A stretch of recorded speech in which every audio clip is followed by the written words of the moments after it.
వనపర్తి నుంచి ఒక cutter Hindu auto నడపనికి city వచ్చిండు. ఆటో కూడా నడుపుతుండు. దాదాపు హైదరాబాద్ సిటీ, సికింద్రాబాద్ సిటీలో. నిన్న అంటే ఒక 2 days బ్యాక్ అనుకోండి, ఆటో బ్యాక్ సైడు మన హిందూ ఒక మంచి స్లోగన్ రాసుకుండు.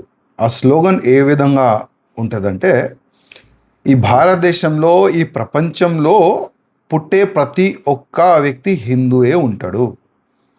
మతం మారిన వ్యక్తి ఆయన అయ్యాని మార్చినట్టే ఆ విధంగా ఆయన స్లోగన్ రాసిండు, జై శ్రీరామ్ రాసిండు. దీంట్లో తప్పు ఏమున్నది? కానీ కొంతమంది ముస్లింలు ఆ స్లోగన్ని చూసి ఆయనకి ఆపి ఆర్గ్యుమెంట్ చేసినారు, ఆయనకి కొట్టనికి పోయినారు, ఆయనకి తిట్టినారు కూడా. మరియు అత్తాపూర్ పోలీస్ స్టేషన్లో కంప్లైంట్ కూడా ఇచ్చినారు ఆ ఆటో వ్యక్తి పైన. ఆటో వ్యక్తి పైన కంప్లైంట్ ఇచ్చిన తర్వాత ఆ అత్తాపూర్ పోలీస్ స్టేషన్లో ఉన్న సబ్ ఇన్స్పెక్టర్ ఆ ఆటోడికి ఫోన్ చేస్తాడు. నువ్వు ఎవరు, ఎక్కడుంటావు, ఏం రాసుకున్నావు ఆటో బ్యాక్ సైడ్ నీకు తెలుసా అని క్వశ్చన్ అడుగుతుండు. కానీ మన హిందూ అన్నాగా మాట్లాడుతుండం. చెప్పండి అన్న, ఏమైందన్నా, ఏం తప్పు రాసినా చెప్పండి అన్న అని ఆ విధంగా మాట్లాడితే ఆ సబ్ ఇన్స్పెక్టర్ నీ అన్నా కాదు, నేను సబ్ ఇన్స్పెక్టర్ ఆయన పోజ్ కొడుతుండు. గతంలో ఫ్రెండ్లీ పోలీస్ అని ఒక స్లోగన్ తీసుకొని వచ్చినారు పోలీస్ అధికారులే. ఫ్రెండ్లీ పోలీస్ అంటే మంచి పదాలు వాడవచ్చు, కానీ సబ్ ఇన్స్పెక్టర్కి అన్న ఆ పదం నచ్చలే. ఈయన హిందూ ఉన్నాడా, క్రిస్టియన్ ఉన్నాడా, ముస్లిం ఉన్నాడా తెలియదు.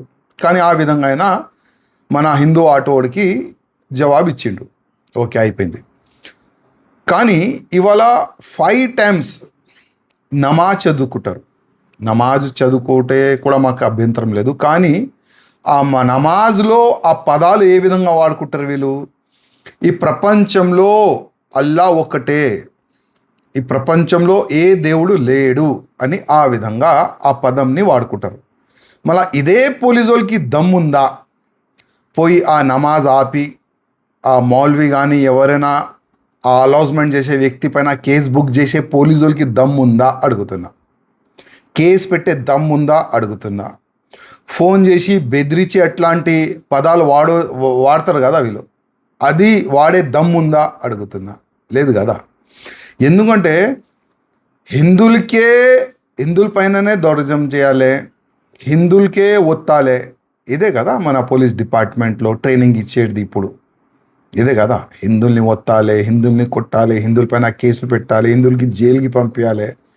ఇదే నేర్చుకున్నారు మన పోలీసు వాళ్ళు. కానీ 2 days బ్యాక్ జరిగిన ఒక సంఘటన, మొన్న మన బజరంగ్ దళ్ కార్యకర్తలు, ఆల్ హిందూ సంఘాలు ఆ ఆటో హిందూ వ్యక్తి సపోర్ట్గా నిలబడి ఆయన పైన కేసు కాకుండా చూసినారు, ఆయనకి హెల్పింగ్గా నిలబడ్డారు. ఆల్ హిందూ సంఘాలకి నా హృదయపూర్వకంగా ధన్యవాదం. అదేవిధంగా పోలీస్ కమిషనర్ డీజీపీ గారికి నా ఒక నివేదిక. స్లోగన్ ఏం రాసిండి, ఏంది దానికి అర్థం చేసుకొని ఈ సబ్ ఇన్స్పెక్టర్ పైన యాక్షన్ తీసుకోండి. మీరు ఆ ఆటో వ్యక్తిని ఆపే ఆ వ్యక్తులు పైన మీరు యాక్షన్ తీసుకుంటారా? చూద్దాం.